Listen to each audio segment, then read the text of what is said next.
So I wanted to talk a little bit about the most recent UFC as of this recording, UFC 252, notably for two fights in the main card. First one was Chito Vera versus Sean O'Malley. For those who have not watched it, well, let's put it this way.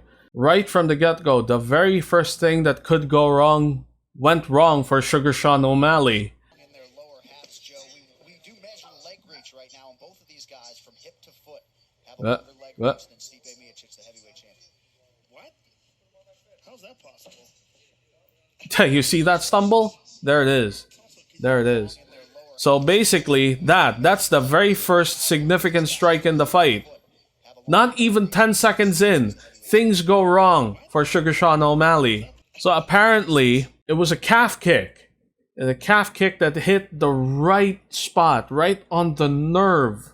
Sean O'Malley couldn't move very well. And, well, if you're calling yourself Sugar in combat sports, it only means one thing. Whether it's Sugar Ray Robinson, who started it, Sugar Ray Leonard, and maybe Sugar Rashad Evans. I don't know if he really deserved that name, but he was pretty good for his day. And now Sugar Sean O'Malley. Sugar means you move really well. Your fighting style is all about mobility. You got sweet feet, basically. That's why you're called Sugar. And in this case, Sugar Sean O'Malley wasn't able to show that sweet footwork that he wanted to be known for. And basically, well, he lost. Too bad, because he had a hype train behind him.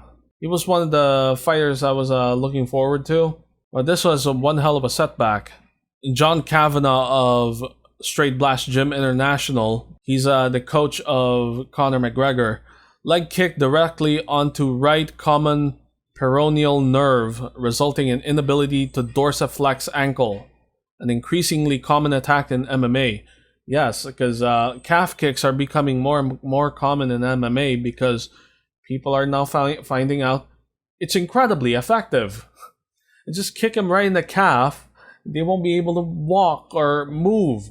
And a lot of people would then go, ew. Like, it's a lot of the same sentiments that people started having when oblique kicks came to the fore. As some fighters even whining about the oblique kick having to be banned. Which, no, there's no grounds for it. Like, later on, fighters have been starting to learn how to counter calf kicks. So there's no grounds for that. If it can be defended, it should be legal. That's the way I see it. What Coach John Kavanagh is saying is that, well, okay, I don't know if I'm gonna push against this this backdrop. I'm gonna show you by showing you my foot. This is the foot. This is the right of the calf. You gotta fix that backdrop. This is the right of the calf. I should stretch. So he hit right here, and there's a nerve here called the peroneal nerve. You hit that, and what Coach Kavanagh is trying to say is that you're unable to dorsiflex your ankle. This is dorsiflexion. This is plantar extension. And not being able to do this means your ability to walk and move is impeded. So basically, you're gonna limp around, and sure, you still have plantar extension. However, the problem with that is, well, since your foot can't go one way and can only go the other way, you're still going to be limping around. You're gonna be hopping around, and that's pretty much what happened with Sugar Sean O'Malley. If you notice from this video. Yeah, immediately switch stances from southpaw back to orthodox. Now, John Wayne Parr, one of my favorite fighters, he commented on this by saying, "Yet you don't see this injury in Muay Thai." That's right, and there's a lot of reasons for that. Number one, Muay Thai fighters condition their shins. It's one of the biggest things in Muay Thai. You condition your shins by kicking a lot on heavy bags, on even banana trees. Sometimes coaches even hit your legs with sticks, like, you know, hardcore shin conditioning. And a lot of people like to say that it deadens the nerves. Well, apparently not really. From what I've read, the deadening of the nerves that lets you not feel pain when you kick something with your shin is kind of a myth. What really happens, apparently, is that the brain starts adapting to that stress and starts to shut off the pain receptors on the shin. So that deadening of the nerves thing isn't really deadening. It's more like the brain is turning them off, the pain receptors, I mean. Because if your brain, your nerves are really dead, well, we see what happens when your nerve gets damaged in the leg. You're unable to move, as shown when Sean O'Malley took that calf kick. The other bad thing that can happen with a good, well-placed, and really powerful calf kick is, well, it breaks your calf bone. There's the shin bone, the one in the front, and then there's the calf bone in the back supporting the entire leg. And, well, if you break that, well, number one, it hurts. Number two, you won't have as much strength on that leg, and thus you're not going to be able to move.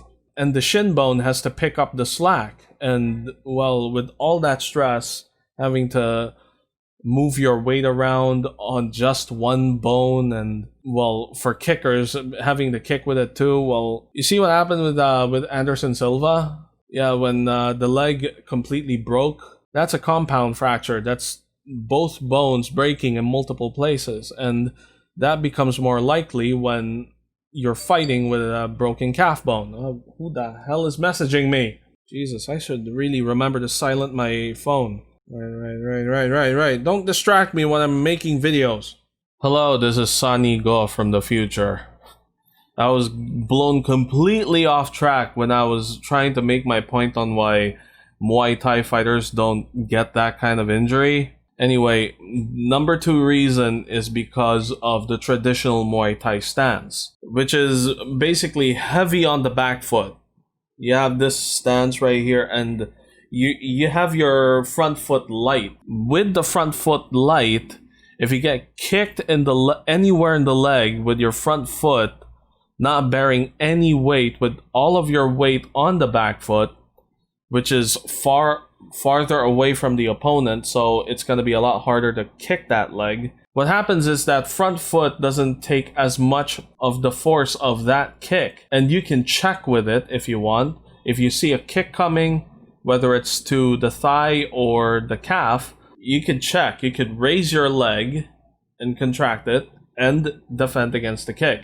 That's one of the main reasons why Muay Thai fighters traditionally have that kind of stance, to prevent getting damaged by leg kicks. And it's actually one of the weaknesses of a pure boxer in MMA.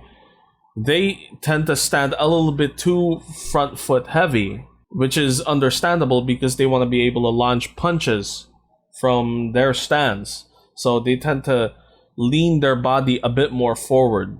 You can watch like Quinton Rampage Jackson fights or any fights by the Diaz brothers. Those fighters are infamous for being front foot heavy, and thus that's why well Rampage himself is a very vehement opponent of the oblique kick, which fucked him up in the latter part of his career, and the Diaz brothers, who have been known to be very weak against leg kicks. Another reason why Muay Thai fighters stand like that is since their weight is entirely on the back foot, they can launch their roundhouse kicks with that leg, since pretty much it's already loaded up with their weight almost entirely on the back leg. Alright, let's get back to Sonny Go from the past. Well, anyway, what happened to Sean O'Malley? Update from a source close to him, according to Ariel Helwani. X-ray on his ankle, lower leg came back okay. No fractures, but MRI is needed once swelling goes down to look for ligament and tendon tears. They will scan the knee as well. Can't have an MRI until swelling subsides. Well, that's good. At least his bones aren't broken. But as John Kavanaugh said, it hit the peroneal nerve. So they may have to check if there's nerve damage. And hopefully no ligaments were torn, because that could sideline you for a good number of months. Let's look at that kick from another angle. Oh no, that's not the kick. That's him stumbling. See that? Well, this is absolutely His leg is dead. His right leg is dead. He's just not able to stand correctly on that leg. Following the decision by the referee, it was a referee stoppage, the American was spotted being stretchered away from the arena to be checked out. He was stretchered away. He couldn't walk under his own power because, well, his leg was dead. And that was the right decision by the referee because he would have just been a sitting target for Chito Vera. Eye poke. Oh no, not again. And eye pokes are brutal. There's been a lot of talk about the UFC glove actually, well, let's say it doesn't prevent eye pokes. And eye pokes can be brutal. In Jeet Kune Do, we are taught the finger jab. Basically, we bunch up the fingers so that we don't jam the fingers. We don't, like, hyperextend it inadvertently when we hit something. Bunch them up. And then you aim for the eyes or the throat. And the thing about eye pokes, when you aim them, is that the orbital bone is kind of like a funnel. You touch your own eye socket, and you will notice if it hits here, it can go straight to the eye, to the eyeball. Even if you close your eyelids, it'll still hurt because, well, the eyeball is really squishy and full of pain receptors. So even if it lands like here on the cheek, if you're throwing it upward a bit, it could go right into the eye. It could slide into the eye. It hits here on the side. It might go right there as well. Like anywhere you hit right here in the along the orbital, it can go into the eye. But in this case, what happened to Daniel Cormier? Finger right in there. Like I don't want to make any vulgar descriptions, but yeah, he got eye fucked. And the thing was, this is kind of karma, maybe? Kind of karma, because Daniel Cormier did his eye pokes in the previous 2 fights. This eye poke was really devastating because it affected Daniel. Like, he couldn't see out of his eye. And when you can't see out of one eye, you have a blind spot. So all Stipe has to do is keep throwing right hands and it'll land. Like, you have to fight like this, and you can't see here. Your peripheral vision is gone. Your ability to judge distances has been crippled. So you can't fight very well with just one eye. In boxing, what you do is actually, especially if you can still kind of see in the eye, but you're seeing double, what you do is you lift your glove to cover one eye. Number 1, to protect the eye. And number 2, to cover it so you don't get double vision. So you fight like this, or if it's the right eye, it's this. You fight like this, and you continue on, and you just see out of one eye. It can somehow curtail the effects of double vision. But in this case, for Daniel Cormier, he wasn't just seeing double. He was completely blind in that eye after that eye poke. It was completely black. He couldn't see. So it created a blind spot. You can judge distance. UFC has had a lot of issues with eye pokes. Most significant of which, well, the king of eye pokes himself, John Jones, who recently relinquished the UFC light heavyweight title after being undefeated for so long. Well, he has a lot of excuses for it. Like, yes, it is true that you want to fight with mostly your hands open. A big advantage of using MMA gloves is that you can actually use your fingers. You can use your hands. You can use your palms.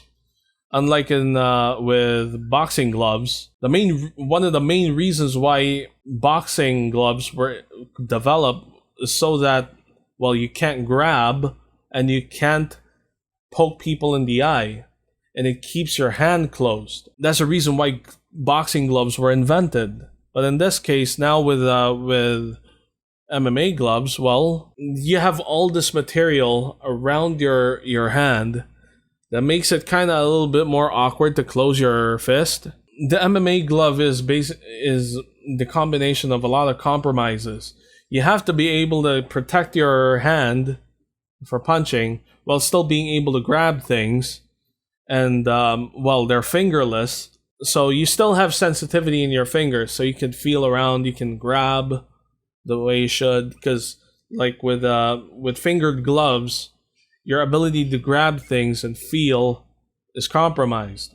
But in this case, the problem with MMA gloves is, well, you know, you can poke yourself in the eye, try it out. Like, it does not feel good. And eye pokes are supposed to be illegal in MMA because, well, it's kind of fucked up. But yeah, that's a price you pay when you're in combat sports. Well, anyway, that's all for now. Till next time, stay Tor.